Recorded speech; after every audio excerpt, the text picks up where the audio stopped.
due to Yahweh, Bahashem Hamashiach, or Malak Yahushai. Second, this is Brother Yardan, right? Coming in with the Sabbath service. God, right? Come back at you with yet another Sabbath service. This week we will be going into archaeology. You can bring out Psalms 85 and 11. God. Psalms chapter 85, verse 11. It's the book of Psalms, chapter 85 and verse 11. Truth shall spring out of the earth, and righteousness shall look down from heaven. That's right. So there's many ways to prove the Bible. Of course, we can go to Deuteronomy, down to Revelation, Genesis. There's over dozens of precepts and history we can go into, right, within the Bible that prove the validity of it. But it's also helpful and impactful to go into archaeology as well, because these archaeological findings are found by scholars, and these scholars, what they do is they actually examine it, they get multiple witnesses, they go into great detail to link it up to what time period this article or artifact was found. And they link it up with the scriptures. Thus further proving the Bible is true, right? Now it's hard for some people to believe, but this is actually a history book, right? And we want to get that in Israel's mind to help y'all understand that this is actually a history book too. You can read that again, King.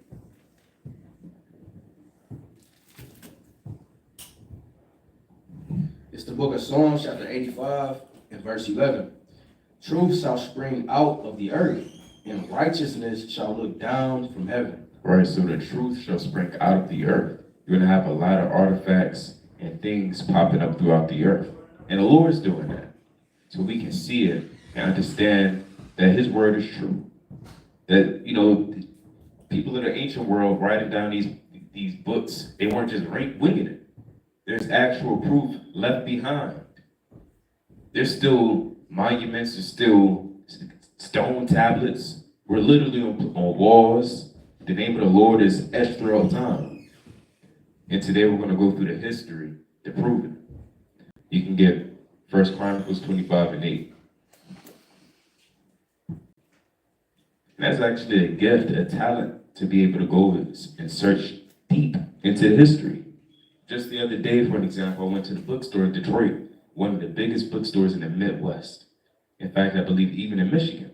Got about 4 stories. And they have one whole room dedicated to all biblical archaeology, biblical findings, and things of that nature. I was in there all day. It is very, very edifying. You got it. It's the book of 1 Chronicles, chapter 25 and verse 9. Now the first lot came forth for Asas to Joseph, the second to Gedaliah, who with his brethren and sons were 12. The third to Zachar, he and his sons and his brethren were 12. The fourth to Isri, he and his sons and his brethren were 12. That's 1 Chronicles 25 and 8. It's like 25 and 8. It's like 25 and verse 8. And they cast lots, ward against ward, as well the small as the great, the teacher as the scholar. Right, so you had many lots in the ancient world. That's all throughout the scriptures as well, even in 1 Corinthians, the 12th chapter. You have many lots. You have the scholars, you have the people that specialize in war, you have the people that specialize in agriculture, the Hebrew, so on and so forth. So you had scholars back in the ancient world. Even Nehemiah, he had a library. When we go deep into the history, he founded a library. So our forefathers, they was mighty in the scriptures, but they were also mighty in going into the history as well. And that's something that you should aspire to do. You can bring out one more in Revelation chapter 12, verse 16. It's the book of Revelation, chapter 12 and verse 16. And the earth helped the woman, and the earth opened her mouth and swallowed up the flood which the dragon cast out of his mouth. Right, now this is spiritual, right? This is very, very spiritual. Can you read that one more time? I'm going to break it down one by one. It's the book of Revelation, chapter 12 and verse 16.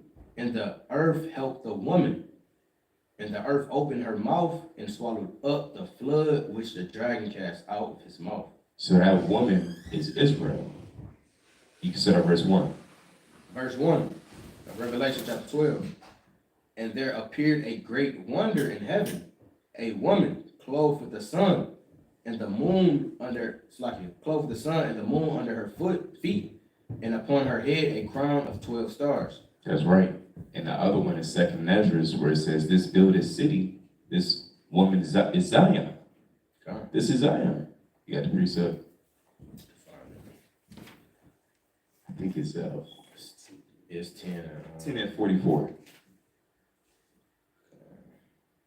First Ezra's 10 and 44. It's the book of Second Ezra, chapter 10 and verse 44.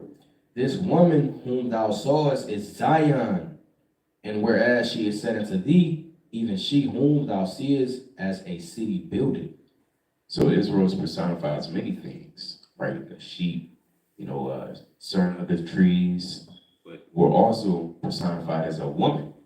Not to say we're effeminate, but we're personified as a woman because eventually we're going to get married to the Heavenly Father. So you can go back to Revelation 12 and 16. It's the book of Revelation, chapter 12 and verse 16. And the earth held the woman, and the earth opened her mouth, and swallowed up the flood, which the dragon cast out of his mouth. Right now, this dragon is Esau, right? Not to say he's going to metamorphosize into a dragon, but remember to understand characteristics of a dragon. Well, first of all, a dragon is simply nothing but a snake. And what is the nature of a snake? To be deceptive, to be deceitful. That's in Genesis. Everybody knows the story with Adam and Eve and getting beguiled by the serpent. You can go to Job 33 and verse 12. It's the book of Job, chapter 33 and verse 12. And it reads, Behold, in this thou art not just. I will answer thee, that God is greater than man. Why doest thou strive against him? For he giveth not account of any of his matters. Job 12 and 8, Salakia. It's the book of Job, chapter 12 and verse 8. And it reads, you start 7? You start 7. But ask now the beast, and they shall teach thee, and the fowls of the air, and they shall tell thee, or speak to the earth, and it shall teach thee, and the fishes of the sea shall declare unto thee. You get Sirach 21 and 1. That's right. The serpent is going to teach you, right, through his nature, by his body language, through his eyes, how he's moving. He's deceitful, he's deceptive, he's cunning. You can work it out. Sirach 21 and verse 1. My son, hast thou sinned? Do so no more, but ask pardon for thy former sins. And what? Flee from sin as from the face of a serpent. Right, even as from the face of a serpent, because a serpent is terrible. You can go to one more in Matthew 10 and 16. It's the book of Matthew, chapter 10, and verse 16. Behold, I will send you forth as sheep in the midst of wolves. Be ye therefore wise as serpents and harmless as doves. So the Lord even told us to be wise as a serpent, because yes, a serpent can be wise and cunning, but on the left-hand side, right, you can use that cunning and deceitfulness for evil and harm. And that's exactly how Esau moves. He's using the characteristics of a serpent for evilness, right? To just completely destroy, kill, harm, and hurt. So you can go back to Revelation 12 and 16. It's the book of Revelation, chapter 12 and verse 16. And the earth helped the woman, and the earth opened her mouth and swallowed up the flood which the dragon cast out of his mouth. Now that flood represents destruction and sin, right? That serpent spewing out a whole lot of folly, a lot of contraptions, devices, and snares to make this woman to fall, right? Such as the media, such as pretty much this entire world, what it has to offer, right? If you want money, 9 times out of 10, you got to break the commandments.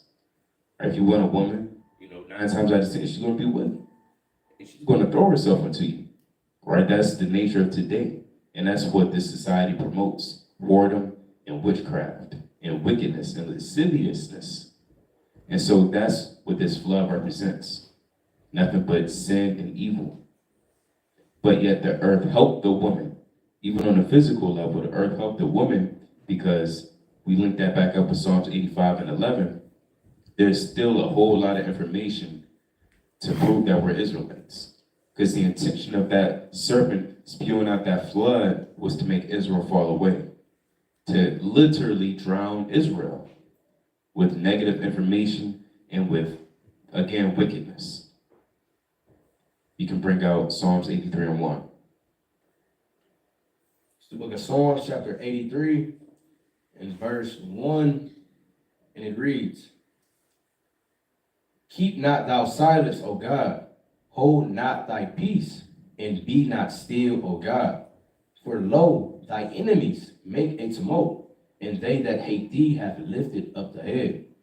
They have taken. It's like it real quick. I want to Google that word tumult. A tumult, a loud, confused noise, especially one caused by a large mass of people, right? A commotion. That's that flood. Just confusion. Just confusion to destroy the people. That's what that flood is. This destruction, pandemonium, yelling, clamor. Go ahead. Verse 3, they have taken crafty counsel against thy people and consulted against thy hidden ones. They have said, Come, and let us cut them off from being a nation, that the name of Israel may be no more in remembrance. Again, that's the purpose behind that flood, or that's what represents the flood, right? The destruction of Israel by the hand of the so-called white man Esau. Go ahead. They have consulted together with one consent. They are confederate against thee. Mm-hmm. The tabernacles of Edom. Tabernacles of who? The tabernacles of Edom. Right, it mentions Esau first for a reason, because he's the mastermind behind all of this. He's the mastermind behind you calling yourself an African-American man. He's the mastermind behind you eating pork, shrimp, crab, and lobster. He's the mastermind behind why you want to get a gun and kill your op so bad. He's over the music industry. He's over the media industry. He's over Hollywood. He's over the food industry.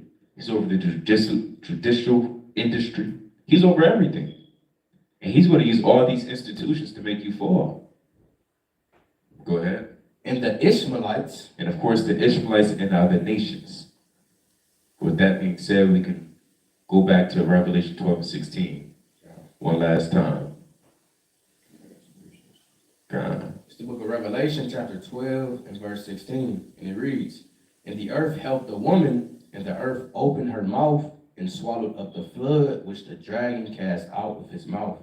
Mm-hmm. So although they have all the power and devices possible at hand, right at their disposal to destroy Israel, the Lord still allowed that information to know where Israel still be made known. And a lot of that information is known through what? Artifacts and archaeology. Therefore, the earth helped the woman. And so now we understand where the Israelites. Of course, through the word chiefly, but also through these other pieces of information that when you put it all together, like, damn, I'm Israel. With that, I yield. You can get Deuteronomy 19 verse 14 going into the brother point that Esau, he came in like a flood. Like it's in Isaiah 59 and verse 19, the enemy shall come in like a flood. He took and he tried to hide all our information to keep us from the truth. Like I said in Genesis, those cherubims, ultimately it's spiritual, because he's coming in the spiritual demon Satan power to hide the truth from the servants of the Lord, from the Israelites. You understand?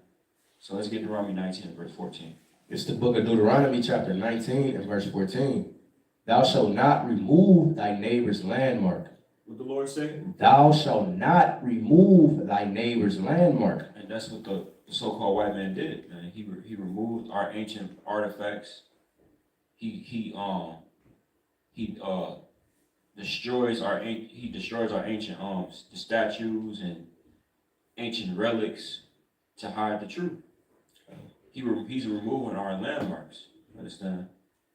Right, you got it. Thou shalt not remove thy neighbor's landmarks, which they of old time have set in thine inheritance. Which they have what? Which they of old time have set in thine inheritance. Of course, because that's our heritage. We was one of the first nations to do that. All the way in Genesis, our forefathers were setting up landmarks, setting up artifacts to show that we were in this land at this time, to show why the reason we was in the land. You know. So is it wrong? It say, which thou shalt inherit in the land that the Lord thy God giveth thee to possess it. Get Proverbs 22 and verse 10. It's the book of Proverbs, chapter 22, and verse 10. Cast out the scorner, and contention shall go out. Yea, strife and reproach shall cease. It's like in 23 and 10. It's the book of Proverbs, chapter 23, and verse 10. Remove not the old landmark, and enter not into the fields of the fatherless. Now go to Deuteronomy 22 and verse 28. It's the book of Deuteronomy, chapter 22, and verse 28. If a man find a damsel, Proverbs 22 and 28. you said Deuteronomy.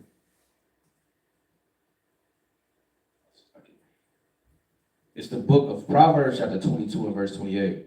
Remove not the ancient landmark which thy fathers have set up. So the Lord is constantly telling us not to remove the ancient landmarks. Why? So we can remember the history behind our culture, behind our heritage, behind who we are. And the so-called white man did that countless of times, even in Egypt. You know, why did he do it in Egypt? Because if we found out the Egyptians were people of color, who are the Israelites? On the walls, there have to be people of color as well. And that's why they bleached the walls. They repaint the walls of Egypt. They try to take down the Russian icons with the Israelites. You understand? So let's get some accounts of our people setting up these ancient landmarks into this day. Let's get Genesis 28 and verse 22. It's the book of Genesis, chapter 28, and verse 22. And it reads, and this stone which I have set for a pillar shall be God's house. And of all that thou shalt give me, I will surely give the tenth unto thee. And that's how you know our forefathers was keeping the commandments, even in the beginning. But our forefathers already had that mindset of, I'm setting this here so we can remember. And there's one account where the men, I forgot the name of the city they came from, but they took the well that Abraham had. And Jacob took it back. He took back the well. That was our well that we set, man. That the land that the Lord gave us, man. Let's get Deuteronomy 27 and verse 1 through 5. So our forefathers would build altars. They would build, these are all ancient artifacts, man. And they knew that we would remember. I know that precept you're talking about, Jacob. Oh, you want to get that? If you want to grab it. Oh, yeah, you can get it if you want to. I just got a few more after this. Genesis 49. It's like 48 and 22. What was that in Genesis you just brought out? It's Genesis 28 and 22. You can bring out the precept that you want. I think that's what you may want. This Genesis chapter 28 and verse 22. It said, moreover, I have given to thee one portion above thy brethren, which I took out of the hand of the Amorites with my sword and with my bow. So that's Jacob taking a portion of the land from the Amorites. Is that what you wanted? No, it's like it. I think it was Slovakia. No, that's not what I wanted, but hey, we can continue to Deuteronomy 27 verse 1. It's the book of Deuteronomy, chapter 27, and verse 1. And Moses with the elders of Israel commanded the people, saying, keep all the commandments which I command you this day. And it shall be on the day when ye shall pass over Jordan into the land which the Lord thy God giveth thee, that thou shalt set thee up great stones, and plaster them with plaster, and thou shalt write upon them all the words of this law. Did they keep that, or was they like, no, we're not gonna do that? I know I'm an Israelite. No, they kept that, man, and they fulfilled it. When did they fulfill that? In Joshua time. Get that in Joshua 1 and verse 4 and verse 1. It's the book of Joshua, chapter 4 and verse 1. And it came to pass, when all the people were clean passed over Jordan, that the Lord spake unto Joshua, saying, take you 12 men out of the people, out of every tribe, amen, and command ye them, saying, take you hence out of the midst of Jordan, out of the place where the priest's feet stood firm. 12 stones. How many stones? 12 stones. How many stones? 12 stones. 12 stones. Right? 12 tribes of Israel. Right? And ye shall carry them over with you, and leave them in the lodging place where ye shall lodge this night. That's it on that. But that just show you that even in Genesis, we always had ancient artifacts, ancient relics, ancient things that we set up for reminders so we can remember ourselves and remember the history behind it. That's where it comes from. Our forefathers was the first archaeologists, man. Right? On a knowledgeable type of time. You understand? These nations wasn't doing that before us. But brothers got it. God. That's right, that's right. Well said, beautifully well said. Our forefathers was definitely historians as well. Stop thinking our forefathers were just cavemen wearing down a literal leaf covering a private member and a hammer in the other hand. That's Esau, right? We were clothed with wisdom, knowledge, understanding, and with actual physical garments, right? We're not as wicked as the so-called white man and bases him where we had to cleave between the rocks for shelter and kind of just, just being a madman, crawling like a beast. We were educated. I just want to say we was more advanced in the beginning than now. That's right. Yeah. I mean, you read about that in Chronicles. Our kings was inventors. I mean, we have to put this in our brothers and sisters' minds and our elders' minds that we weren't niggas. Right. A lot of people may say loosely, we was kings. I mean, yeah, we were kings and we still are kings and princes, but you say that ignorantly. You say that with the intention and with the mindset that you were an Egyptian king. You weren't an Egyptian king, right? Your forefathers were servants in Egyptian captivity. But prior to that, even after, you've always been a king because you had the precepts, the knowledge, the understanding, and the Yahweh Shemel Shai, the God of Abraham, Isaac, and Jacob, has always been with you. Therefore, if you have the Lord with you, you're always going to prosper. And so I want to digress and jump towards the flood of myths and stories. But we know it's not a myth.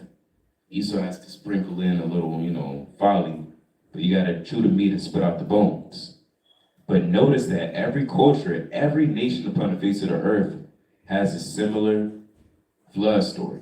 And you have to ask yourself, well, why is that? Because the flood indeed happened. Scientists can't refute it no more. They can't get around it. It is what it is. There's too much history and proof to deny that. And so we're going to dive into this from pbs.org, a flood of myths and stories. All right. We believe in, spit out the bones. We believe in dinosaurs is an exploration of the scientific and historical veracity of the Bible and the construction of authentic likeness of Noah's Ark in Williamstown, Kentucky, known as the Ark Encounter. Okay, it's touching on the theme part, but we're going to jump down. All right, and we all know about the so-called Christian story of Noah's Ark. Right, you read about that in Genesis 7 on down, and as chapters continue. Then you have the ancient Mesopotamia. Did I say that correctly? Yes. Okay, see that? Shibboleth. Perhaps the oldest flood story is one of the earliest stories known to man, the Epic of Gilgamesh. Recorded on 12 stone tablets, this is among the first pieces of literature in history. According to the poem, Gilgamesh was a Sumerian king who reigned for 126 years. This might seem a bit hard to swallow, but Methuselah lived to be 969 years old, making Gilgamesh look like a toddler in the grand scheme of things. That's right. Because Gilgamesh, if I'm not, yeah, that's a heathen. Gilgamesh is a heathen. After the death of a friend, Gilgamesh began to search for immortality and met an immortal man named, okay, and then he gets into folly. However you say that, Euthanethism, whose story is very much like the story of Noah. Apparently, this man had been granted immortality after building a ship called the Preserver of Life and surviving the Great Flood. Like Noah's Ark, this man brought all of his relatives and all species of creatures aboard his ark to save mankind. Sounds kind of familiar. Some cultures' flood stories bear only a slight resemblance to the story of Noah's Ark. They maintain the themes of the ark and an angry God. And this is really just the copycat and recitation of other nations, because they don't really know what happened. They were just aware of there being a great flood. That's all they really know. And how do they know that? Because when you go to Genesis chapter, where I want you to start. You can just jump to 10. Genesis chapter 10. Because 10 and 1. And we're going to jump down. But out of the flood, it's like out of the ark came about 8 souls. But I want to touch on 3. Shem, Ham, and Japheth. Those were those 3 big nations that came out the flood. And from those nations, you have man today, right? Among many others, of course, including Lot and other nations. But I just want to touch on those 3. Go ahead. It's the book of Genesis, chapter 10 and verse 1. Now these are the generations of the sons of Noah, Shem, Ham, and Japheth. That's right. These men came out of the boat. And Shem, right, he's the forefather of the Israelites, and among many other nations, including the Edomites. All right, go ahead. And unto them were sons born after the flood. After the what? After the flood. So after the flood. So as man began to repopulate, they began to eventually getting lost into their own, minds and doing their own thing, their own lifestyles and cultures. But best believe, right, Ham, Shem, and Japheth, they carried on and told their descendants, their sons, the stories of the flood. And so that's how you get, the Mesopotamia. That's how you get all these other knockoff stories of the flood. The Aztecs, the Greeks, the Elamites, the Buddhists, the Hindu. They all have their different knockoff story because it really came from Shem. And, Ham and Japheth, but they kind of knocked it off. They kind of added their own little twist and flavor to it. They just said this man was immortal. It's folly. Even within Kemet, like they got their own, they laws that they have. Mm-hmm. It goes back to, what the Israelites had, what the guys chosen lineage had for real. Yep, Hammurabi Code. I'm gonna bring that out in a minute. That's right. So you can't get around it. I want to bring out this one last one. I'm not going to read all of these, but this is definitely something to go into, right? If you want more understanding, if you want a little bit more wisdom, you got to search it. And then there should be known unto thee. You can bring out Sirach 6 and 27. Might be 26. 6 and 26. Start there. It's the book of Sirach, chapter 6 and verse 26. Come unto her with thy whole heart, and keep her ways with all thy power. Right? Search and seek, and she shall be made known unto thee. Search and seek, and it shall be made known unto thee. And when thou hast got hold of her, let her not go. That's right. You don't want to let go of this knowledge. This is important. So the Hindu Indulged tale is unique from the other religions. In Hindu teachings, Manu, or the first man, was not visited by God, but rather by a fish. See that? They always got to be unique in their own way. In some tellings of this story, the fish is the deity Lord Vishnu. This fish god, right? That's similar to Dagon. That's really where Dagon comes from. This fish god told Manu that the world would be destroyed in a great flood. Manu built a boat and tied it to the horn of the great fish. This fish guided Manu's boat through the floods and, not surprisingly, to the top of a mountain. When the flood waters receded, Manu performed a ritual sacrifice and poured butter and sour milk into the sea, just winging it. After a year, a woman rose from the water and announced herself the daughter of Manu. So it is Manu and his daughter that repopulated the earth. See that?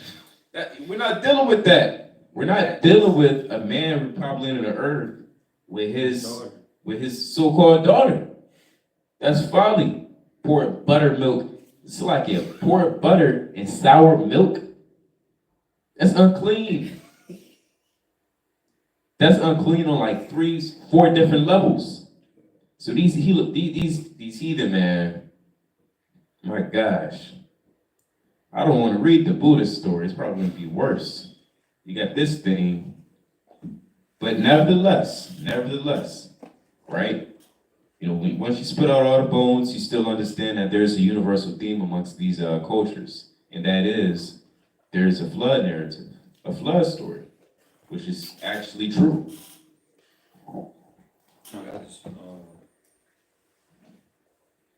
Yeah, I was just going to say that as well.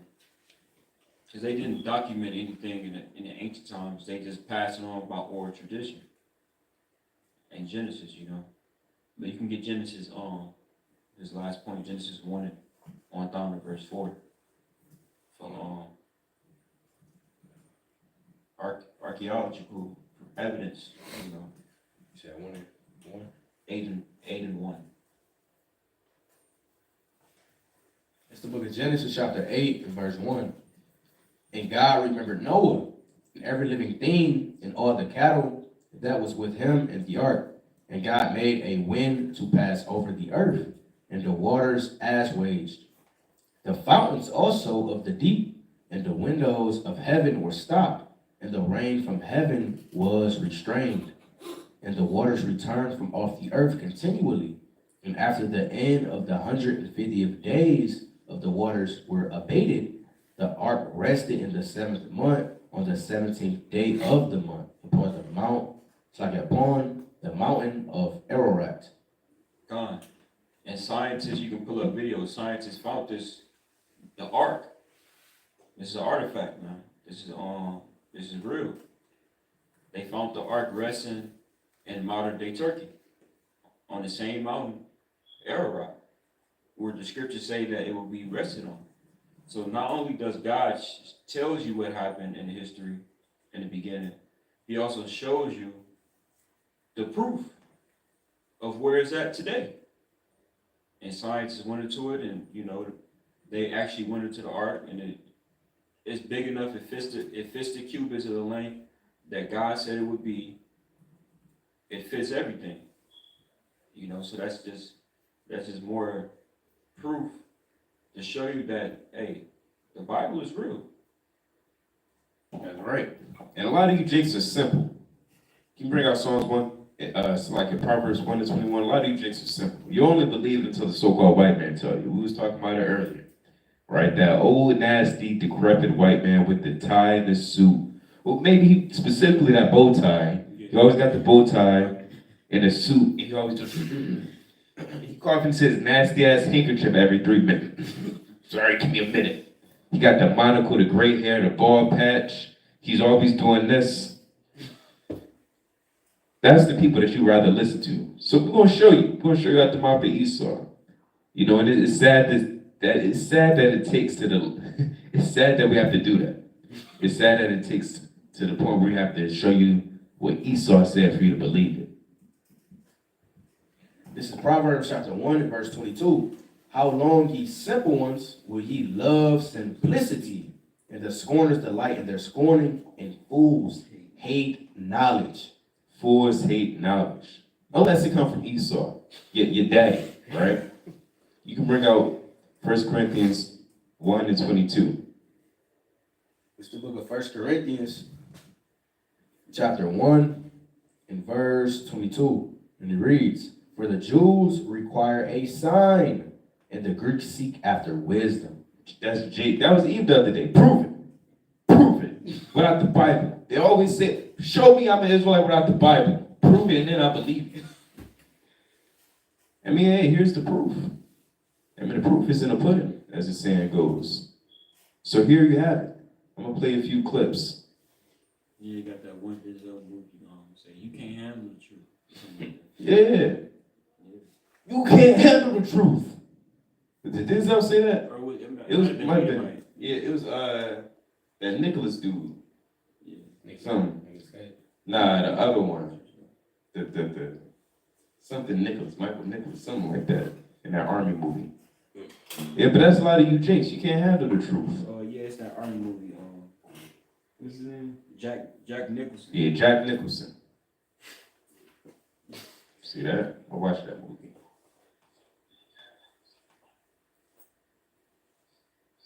Oh, there it was. You gonna put on the short or you gonna put it on? You gonna turn it up? Yeah, you gotta turn the thing up. Speaker up? It might be coming out of there. Yeah. Yeah, let's try that. Turn it up. Shit, it's tough. Top. Buttons right there.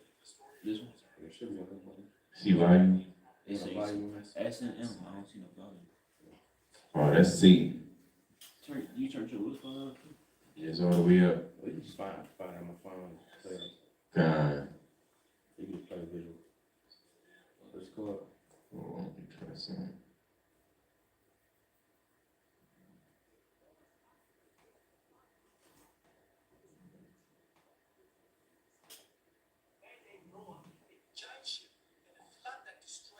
Can that go up? Yeah.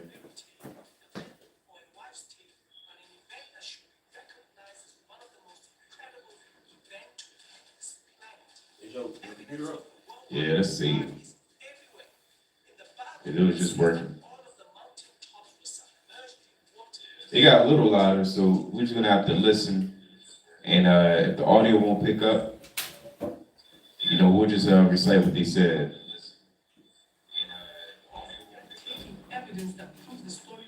Can you play it from up here? Yeah, that's cool. Can you play it at the same time? You can play, I want you to play this one that I saw. For him? Yeah, him. Did Noah's Ark and the great flood? Oh, not that black dude, to Esau. Yeah. This You want to hear Esau? that the Bible is true is going to blow your mind. I respect. Genesis chapter 8. No, This is how it's going. this proof that the Bible is true is going to blow your mind. Genesis chapter 8, Noah's Ark. At the end of the 150 days, the water had gone down, and on the 17th day of the 7th month, the ark came to rest on the mountains of Ararat. Dun dun dun dun! Mount Ararat. This is Noah's Ark. In modern day Turkey, ancient Mount Ararat. This is not just a rock formation. Not only does the location line up, but it's the right size, shape, and the exact biblical link that the ark was supposed to be. This is Noah's Ark from the Bible, from history. That's right. This proof that the Bible is true. That's cool. What? See that? Oh, damn. See that? There goes the old nasty white guy. Wow. That's crazy. The monocle. He got the glasses, the scruffy beard, boy head. Now, if he do this, man, that'd be something. Jake said, it gotta be true. It gotta be. There go another one. So we gotta chime in, or not chime in, but listen in. You know their name gotta start with doctor. Mm-hmm. Dr. Rutzenberg.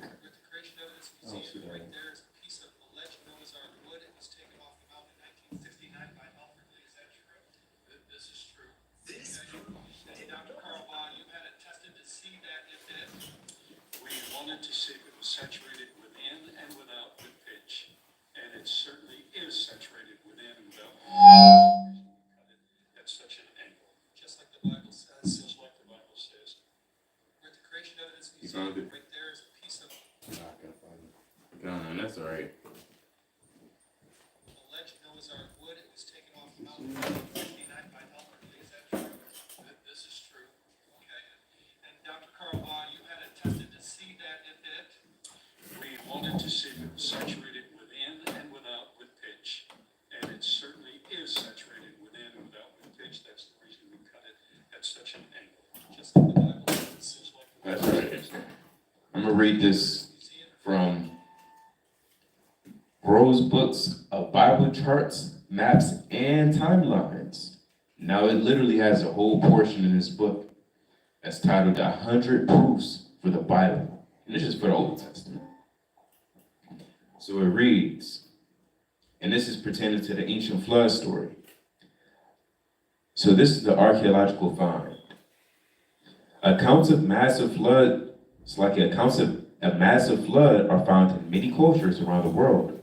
The Gilgamesh epic, the saga of ancient Babylonian king Gilgamesh, includes an expanded flood story on tablet 11, similar to the flood story in Genesis chapter 6 through 9. The best known copy of the epic was found at Nineveh on a series of baked clay tablets. Now this is the description find. It says tablet 11 on the right. If you were to see the picture, it actually shows the tablet. The epic, it's like a Gilgamesh epic, tells a great flood brought on earth by the wrath of gods and include a hero who is told to build a ship, to take every kind of animal along, and to use birds to check if the water have receded. And this is the importance of the find. Copies of the epic and other flood stories have been found in the Near East. The popularity of the flood theme argues for its historicity and supports the flood of Noah's time. See that? It's 6 inches high. This is a tablet that they found. It's about 6 inches high of a copy of the Babylonian Epic of Gilgamesh dating from the 7th century BC found at Nineveh. Copied piece from the 15th century BC found in Megiddo shows the writing. And there you have it. So, and there you have it. So I want to pull this up as well. I got 2 more things to pull up. Yeah, I wanted to go into the video where you can see the scientists actually going into the ark. You know. But we don't have to go into this. It's neither here nor there. We're gonna bring that up to you. But yeah, hey man, it's scary to actually have the evidence right in your face. And a lot of people, they still deny it. I think that might be it, yeah. Here we go.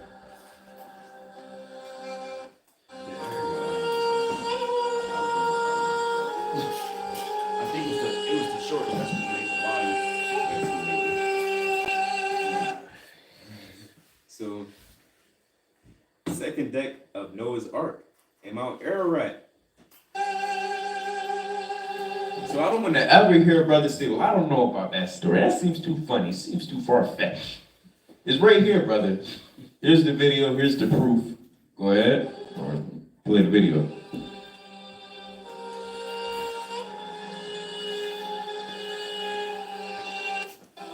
It's 9 minutes. I'm gonna skip through it.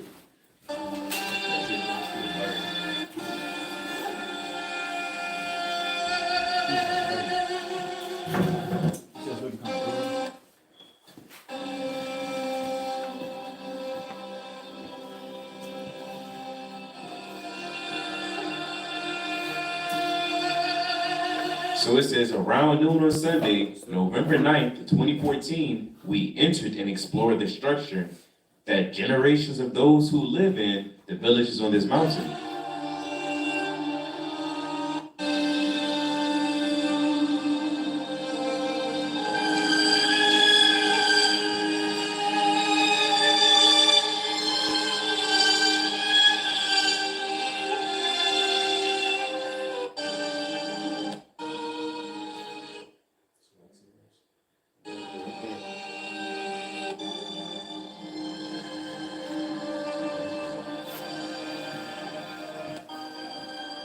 See that? A real piece of the wood.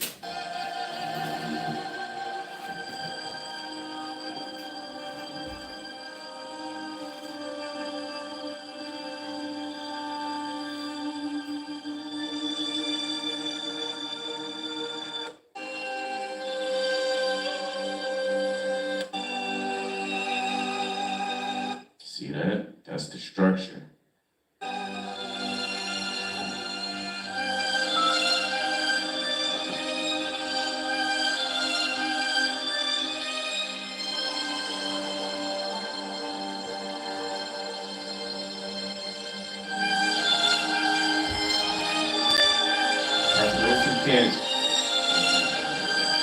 For those who can't see, I'm gonna read what they typed, or what they were saying.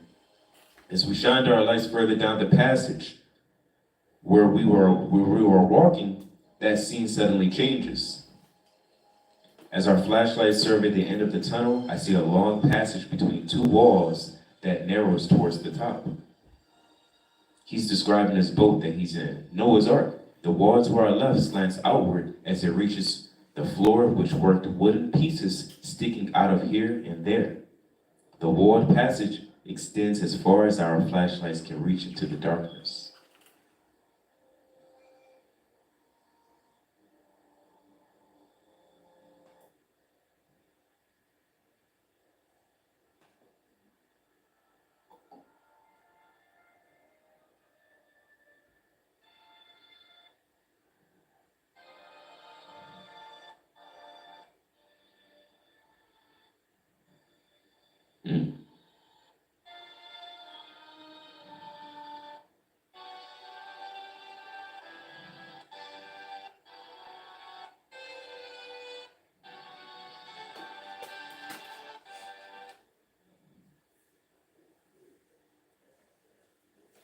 Bring out Psalms chapter 12, verse 1.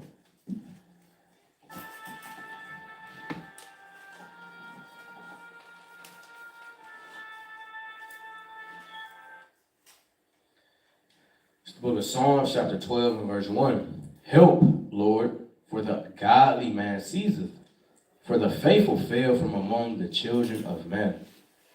They Right. speak vanity, every one with his neighbor, with flattering lips, and with a double heart do they speak. Right. So Esau speaking vanity. When I say Esau, I'm not referring to the scholars that believe in the Bible. I'm speaking to the Illuminati, the elite, the ones at the round table, right? The Amalekites, those that desire and wish for the downfall of our people. They speak wickedly concerning the Bible. They don't believe it. And Psalms 12:1. that's cool. That's right. We got another historical, archaeology is the Red Sea. When we was leaving out of Egypt, the Lord drowned the Egyptians. But that's probably something before that too. If you got something before that. Kind of do. I just got a few more we're gonna skim through.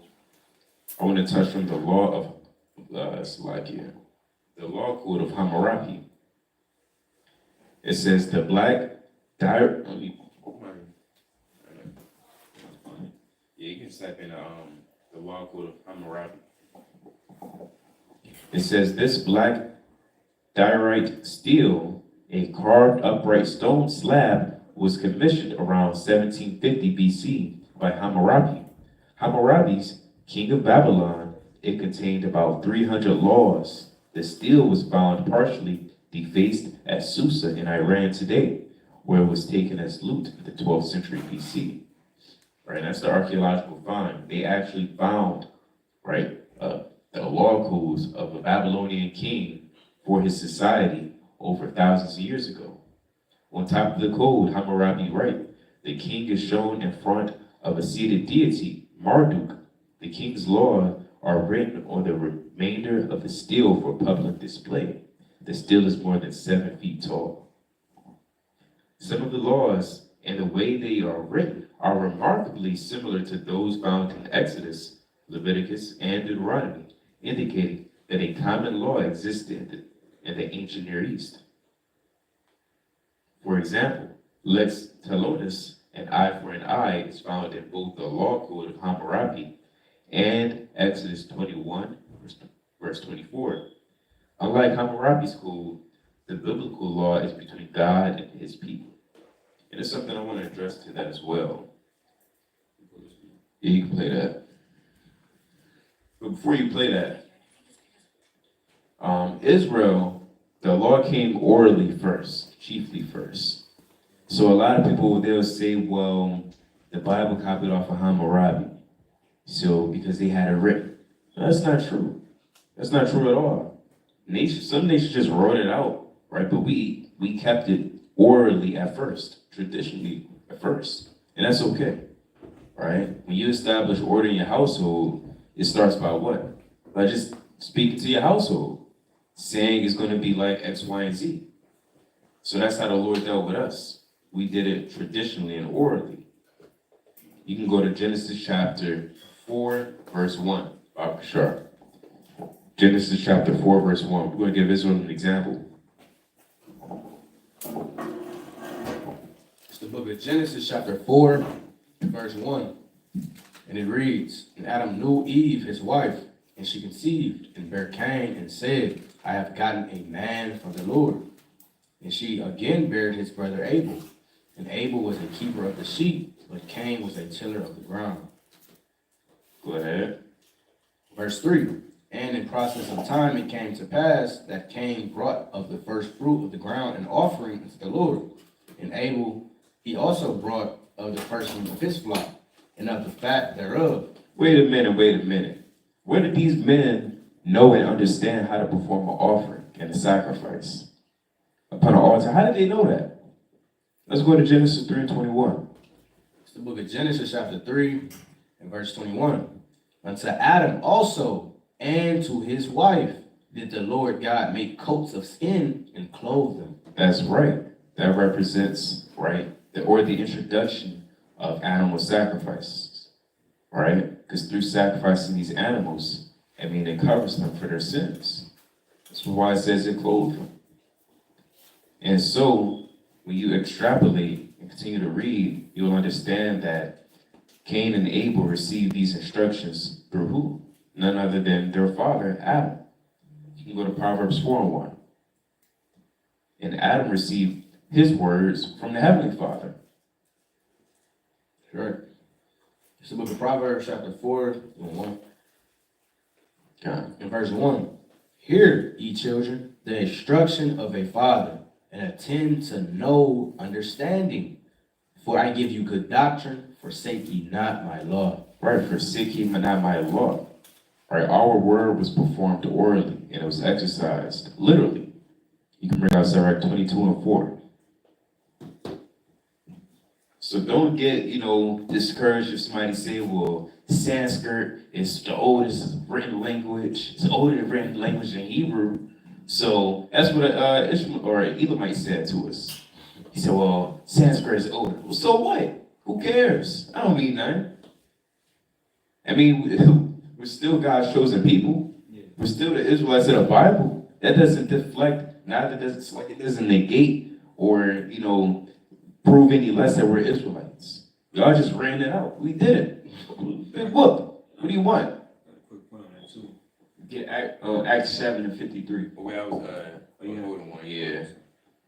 Sorry, 22 and what? 4. God.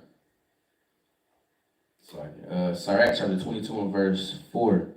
A wise daughter shall bring an inheritance to her husband, Right. but she that liveth dishonestly is her father's heaviness. Go ahead. She that is bold dishonoreth both her father and her It's husband. like in verse 3.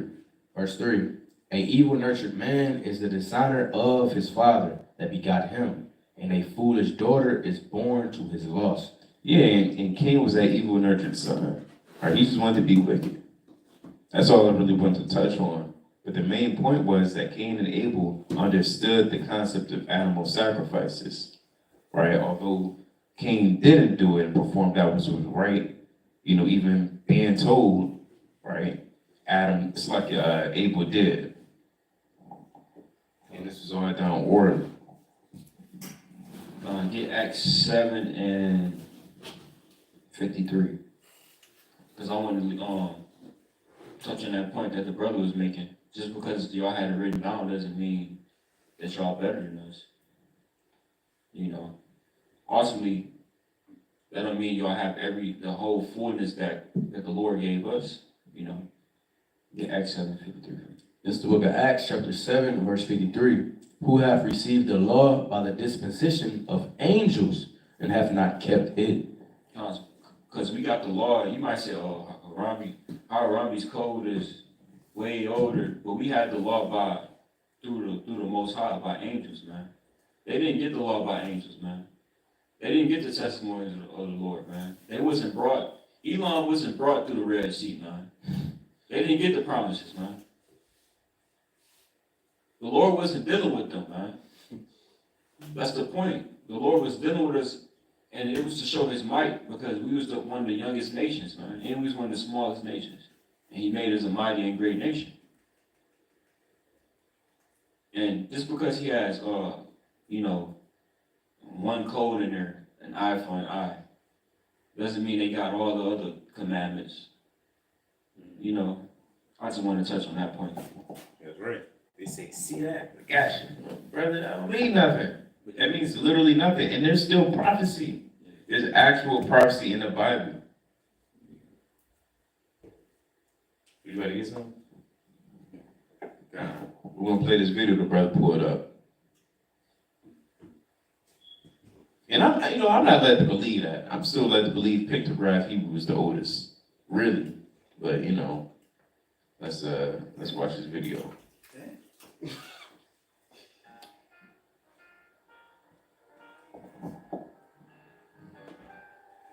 in the Louvre in Paris, looking at one of their most famous objects. This is the law code stele of King Hammurabi. Now, for those who don't know, the Louvre is in France. That's an art museum or a historical museum that you can literally go to this very day in France, and they have a lot of these ancient historical findings. As we were just mentioning, the law code of steel, King of Hammurabi. It's interesting to me that this is one of the most popular objects to look at here, and I think it's because of our modern interest and reliance on law as the founding principles of a civilization. And this is such an ancient object. This is nearly 4,000 years old. A stele is a tall carved object. This one is carved in relief at the top, and then below that, For those who don't know, relief is when it pops out. So you gotta go deep into the history, Relief is when he chose something and an imagery pops out. Sort of looks just three-dimensional. on all sides we have inscribed cuneiform. It's written in the language of Akkadian. Which was used for official government decrees. But that's the language. The script is cuneiform. It's divided into three parts. There's a prologue, which talks about the scene that's being represented at the top, the investiture of Hammurabi. What we see is the king on the left. He's smaller, and he's facing the god Shamash. This is the sun god, the god of justice. And we can tell he's a god because of the special horned crown that he wears, and the flames or light that emanate from his shoulders. We can think of this as a kind of divine light, the way that in so much Christian imagery we see a halo. And we have that composite view that we often see in ancient Egyptian and ancient Near Eastern art, where the shoulders are frontal but the face is represented in profile. Shamash sits on a throne, and if you look closely, you can see under his feet the representation of mountains that he rises from each day. He's giving to the king a scepter and a ring. These are signs of power. Hammurabi is demonstrating here that these are divine laws. That his authority comes from Shamash. So we have more than 300 laws here. And they're very particular. Scholars believe We got that half the law. Yeah, we got more. We got half the law to wink. That God, it received a law from another God. Where do you get that guy? Where do you get that from? Say he received it from Shema. Or is that the God name? Oh, yeah, Shamash, the name. That's the guy name. That's the God Yeah. name? Oh, Smosh. Shamash. Shemash. But Babylonians thought they were guys too. so much written by the king as listed from judgments that have already been meted out. They're legal precedents, and they take the form of announcing an action and its consequences. So if you do X, Y is the consequence. So, for example, if a man builds a house and the house falls on the owner, the builder is put to death. So there's a kind of equivalence, and this might remind us of the biblical law of an eye for an eye or a tooth for a tooth. which is also found on the stele, and it's important and interesting to note that the stele predates that biblical text. The last I mean, that doesn't mean anything either. You know why? Let's go to Genesis 38. We got to prove all things. See, now that's another point that you may hear atheists or non-believers of the Bible say, oh, well, look, it says eye for an eye, and this was written before Moses. So how do you explain that? See that? And they think they got you. They don't know what's going on. I mean, again, everything was orally said before the Ten Commandments. 38 and what? 38 and with 09 was his verse 7 or 5. The crazy thing is, none of these nations that forefathers did these mortal commandments, they're not keeping it today. Only nation that almost keep it is Ishmael. Almost. And they still wild as hell. 7. You said verse 5. There here's a verse 6. You said verse 6. It's the book of Genesis, chapter 38, and verse 6. And Judah took a wife of his firstborn, whose name was Tamar. And Judah's firstborn, was wicked in the sight of the Lord, and the Lord slew him. Right? And Judah said unto Onan, go in unto thy brother's wife, and marry her. So had a brother, Onan. Go ahead. It's like, and marry her, and raise up seed to thy brother. And Onan knew that the seed should not be his. And it came to pass, when he went in unto his brother's wife, that he spilled it on the ground, lest that he should give seed to his brother. And the thing which he did displeased the Lord, wherefore he slew him also. That's right. And again, this happened before Moses. This happened before the Ten Commandments. This is actually a commandment. In the same light that in Genesis, 3:21 is a commandment, right? For when you sin, you make a trespass offering, right? And so we see the same thing in Genesis 38 with Deuteronomy. Was that 25? Let's bring that out. 25 and 5. It's the book of Deuteronomy, chapter 25, verse 5.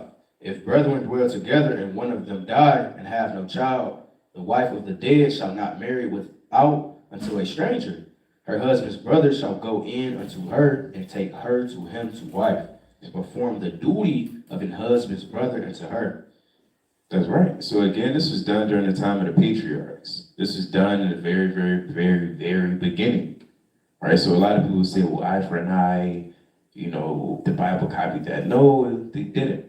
They already said it. They just didn't write it out.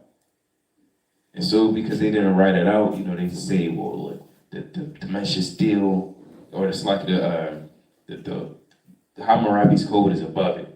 Now that's not enough information to prove that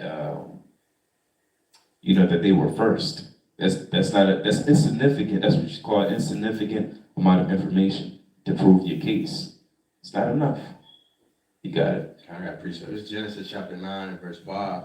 And surely for your blood of your lives will I require. At the hand of every beast will I require it. And at the hand of man, at the hand of every man's brother will I require the life of man. Whoso shed of man's blood, by man shall his blood be shed. For in the image of God made he man.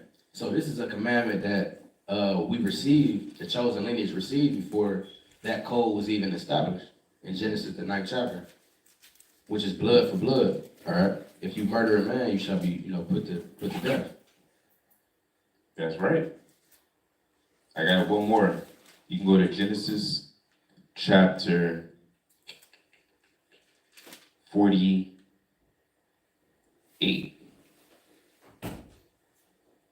Is that it? I want the account with The one account with adultery. when they slept with Dinah, they sister, Mm-hmm. they made all the men in the city circumcised themselves. You want 39, King, with Joseph. Kind of 39.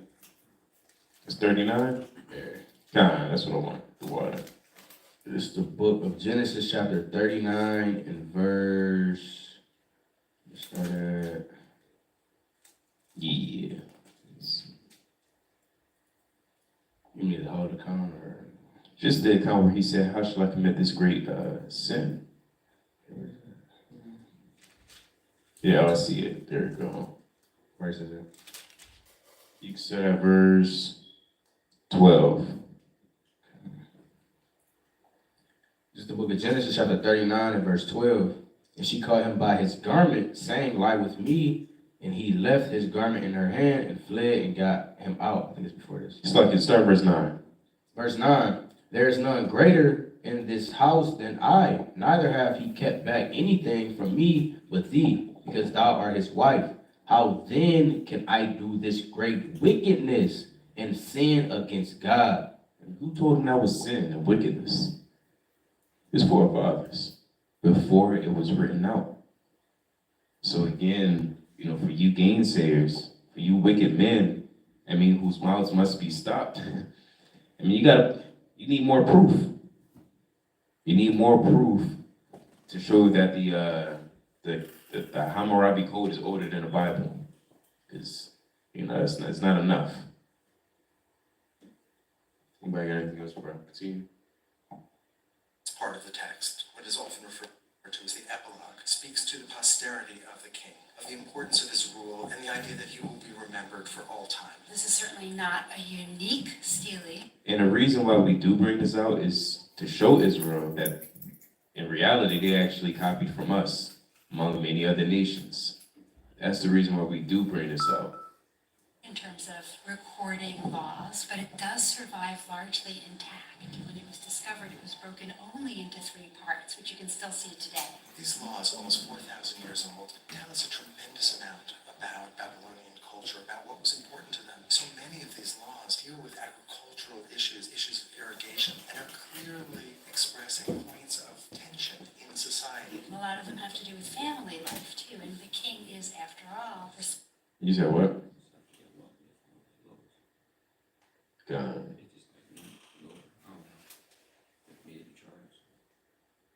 God. We're gonna do a volume 2 next week. It's so much history to go into. Literally. I mean, this is only archaeology volume 1. So we're gonna do volume 2 next week. Can you bring out Sirach chapter 33, verse 17? It's the book of Sirach, chapter 33, and verse 17. And it reads, consider that I labor not for myself only, but for all them that seek learning. That's right. We're not doing this for our, because we thought it was cool, because it was interesting. No, we doing this for the edification of Israel, so that when you do encounter worldly people that may not believe in the Bible, or they may ask for extra information, and you can tap into the archaeology to further prove the validity of the Bible and how these archaeological artifacts and findings filter through the scriptures. Because again, after all, this is a historical book, but you just may need to use some extra sources to kind of piece it all together. But with that, we're going to bid Israel Shalom. Our Baratazah, Israel has been edified through the spirit and power of Yahweh by Shem Yahushai. Kwam Yisrael. Kwam Yisrael. Kwam Yisrael. Kwam Yisrael. Kwam Yisrael. Kwam Yisrael. Kom je zelf. Kom hier zo. Kom je zelf.